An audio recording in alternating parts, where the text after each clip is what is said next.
You see, you know what? I'm gonna try a Mr. Boss for the phone intro. We've had a lot of fun over the years. I fully believe Mr. Who's the Boss should have definitely broken his tailbone once or twice by now. So in less than 1 calendar year, GameSir has dropped 2 platinum albums and given both of them unfathomable prices. The G7 and the new T4 Kaleid prove that even with really tight budgets, you could still make a kick-ass pro controller. Companies just choose not to do so. You'll never see a company like Turtle Beach make something like this. It's just slightly less profitable than what they're already making. Anti-stick drift, 1000 Hz polling rate, transparent faceplate, courtesy of John Cena, and much more. The T4 Kaleid... I fucked my hair up doing that stunt. I don't care. Is it Kaleid? Is it Kaleid? Kaleid's dog shit. Well, we're gonna call it T4. The T4, it's literally unbeatable. It's cheap and basically gives you everything you could have ever wanted, aside from maybe 4 rear buttons and trigger stops. In my opinion, the G7 was the best overall budget pro controller until the T4 came out, and now it kind of takes its spot with its expanded and enhanced feature set. We live in a universe where, well, basically every single GameSir controller, from the anti-stick drift Xbox controller to the old Xbox controller to the anti-stick drift Switch RGB Pretty controller, they're all 40 to 45 bucks. No fucking idea how they're making any money. I mean, they're so cheap they sent me one for a giveaway. That's what this one is. This will be at the end of the video. And be sure to hit the...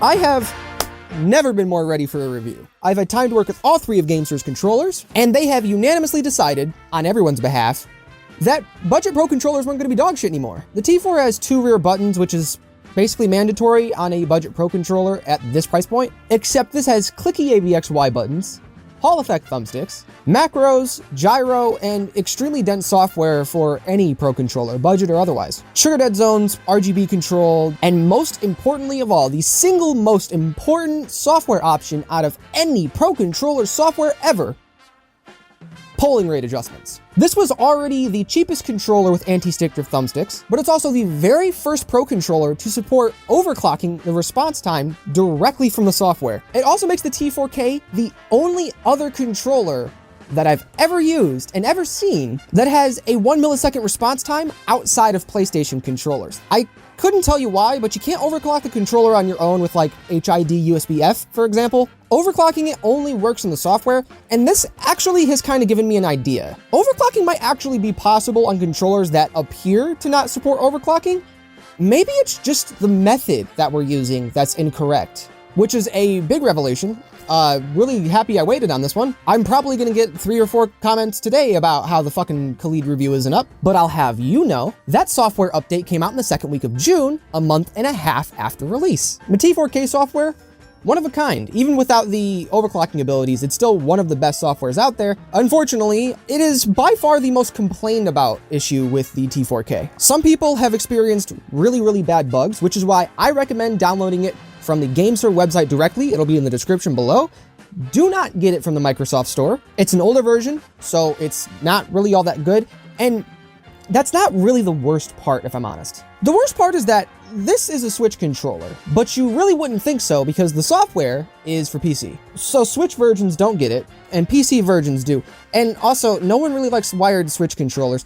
I'm gonna bring all of this up later in the video, just keep an eye out. Anyways, a quick rundown of the T4K app. You get full RGB controls that are very in-depth. There's a bunch of custom options you can choose. Full button remapping of the entire controller.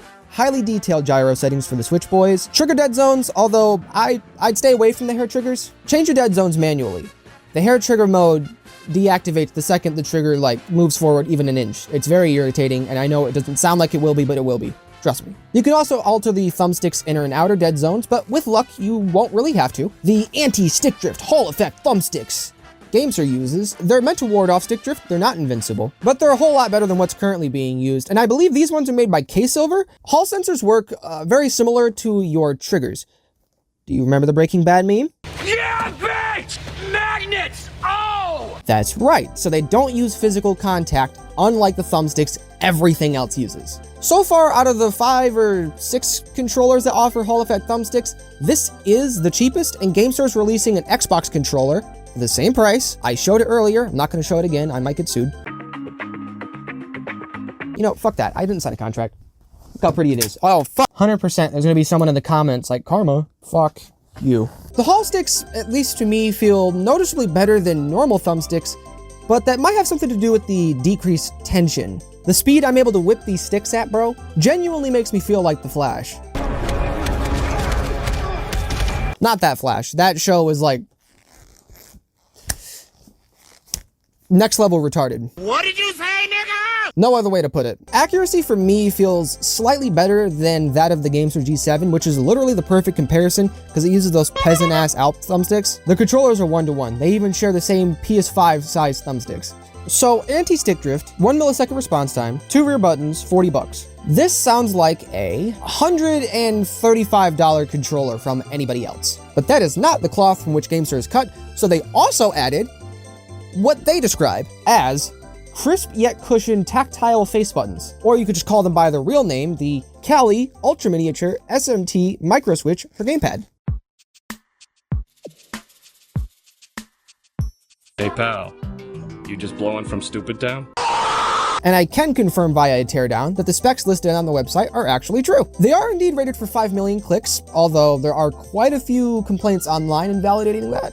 They also have 0.6 millimeters of actuation distance and some like Greek maths bullshit that I'm not gonna fucking read for the actuation force. These and the buttons on the G7 are basically identical. They're very, very crispy, but they have a bit of travel distance. So they're not necessarily the fastest. They're overall a really nice experience. They feel and sound amazing, but I wouldn't really consider them a competitive advantage. Here's a small update. Thanks to an audience member by the name of Volker, I have some new information. He pointed out that the buttons on the T4K are a whole hell of a lot less stable than the ones on the G7 and even the G7 SE. In a PDF GameSir sent me, they told me that this plastic bracket that you can find in the G7 as well as the G7 SE is used to stabilize the ABXY buttons. And just as you'd expect, the T4K does not have this. This motion of the buttons makes them feel a little more mushy, but I'm more so worried about the reliability aspect of it. I'm not sure how the switches and the rubber pad underneath are going to be able to cope with this constant movement of the buttons. And unlike the G7, unfortunately they didn't opt in for the Clicky D-pad,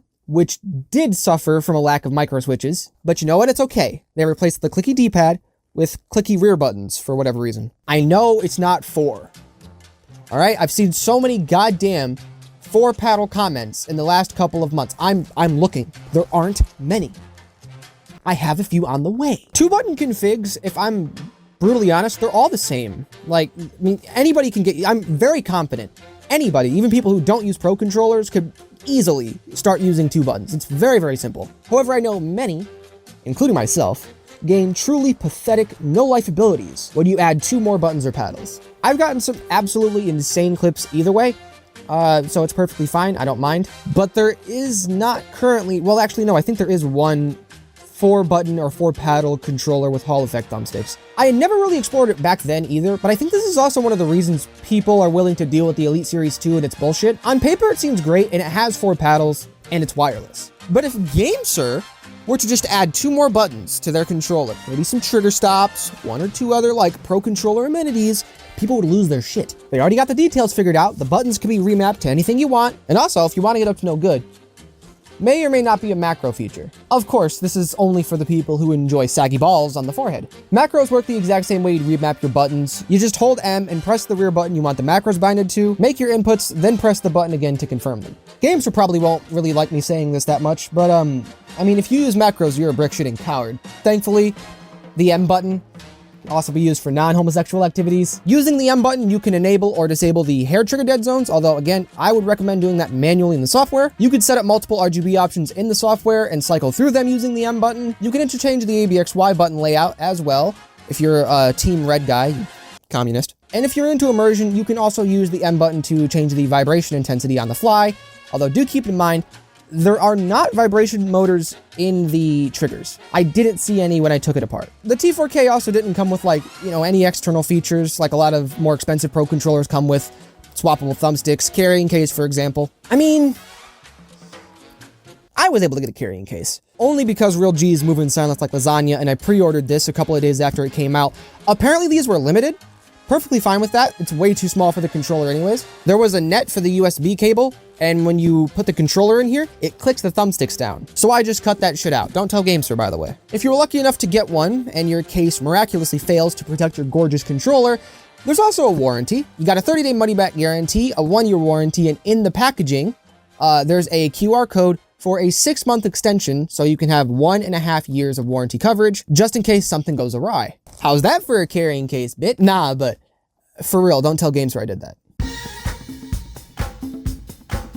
If I were to make a list right now of the most important controllers in all of existence, ever, the T4K is at the top of that list. And I'm not being dramatic, a controller with a 1000 Hz polling rate that isn't a PlayStation controller, clicky ABXY buttons, Hall effect thumbsticks designed to counter stick drift, rear buttons and software, kinda sounds like a fucking scam, but it's real, it's well executed, and it's less than $60, which is how much the average stock controller cost from Sony, and I think, well, no, Sony's controllers are $70 nowadays. I might be getting old. And what's crazy is GameSir's first licensed Xbox controller came out, I think, what, 7, 8, 9, 10, 12,000 months ago? And that controller was the best overall budget pro controller, and it's still the best overall Xbox Pro controller, but no one knew this, mainly because I've been a little cunty with the uploads lately. But this right here is basically a G7 with a Mario power-up. However, at the end of the day, even with all of its greatness, like I mentioned earlier, this is a Switch controller. Kind of. It's a wired Switch controller, which is fine for Xbox Pro controllers of this price range, but like, I very rarely see Switch users opting in to get wired controllers. I see a lot of demand for 2.4 gigahertz and Bluetooth controllers though, and the fact that the software's only available on PC, it's kind of the writing on the wall. I don't see this being enticing to the average Switch user, if I'm honest. Through the lens of a PC player, there ain't nothing better. I could be wrong, and I do anticipate a lot of Switch users saying that they will end up buying this still, but I think it'd probably be easier to sell to a Switch user the 8BitDo Ultimate. I'm okay, yeah. I can also say this because the controller is about to come out, and this is already public information.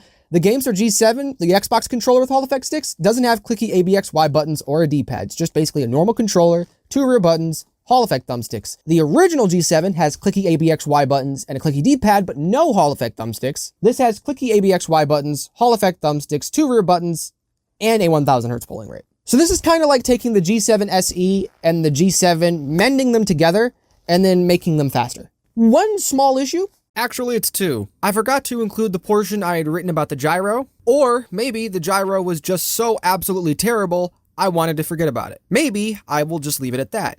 And secondly, a headphone jack doesn't work on X input. That shit's kind of annoying. I know a lot of people are wireless headset people nowadays. I don't personally fuck with wired headsets. They all universally sound worse than my headset from 2014 over there. I assume most people probably don't mess with wires like I do. I like wired technology, whatever. Do you want a T4K? Well, here you go. Go down to the comment section and leave a comment with the hashtag. If it was 2014, I'd probably say like T4Gay, but just hashtag T4K. YouTube's run by short-haired lizard people, and I don't want to risk it. All in all, I really like this. I like it so much, I made it float. Small stature, kind of an Xbox controller, kind of a Switch controller, kind of a everything. I was very excited for this review. Very happy I took the time I did to make it. Sorry it was so late for those who were looking for an answer as soon as the controller came out, my bad. Thankfully, I will be on time with the new G7 from GameSir for the Xbox, so keep an eye out for that. I still don't have an outro. I'll probably make one for 100,000 subs or whatever. Again, here is a clip from my Instagram saved. Have a nice day.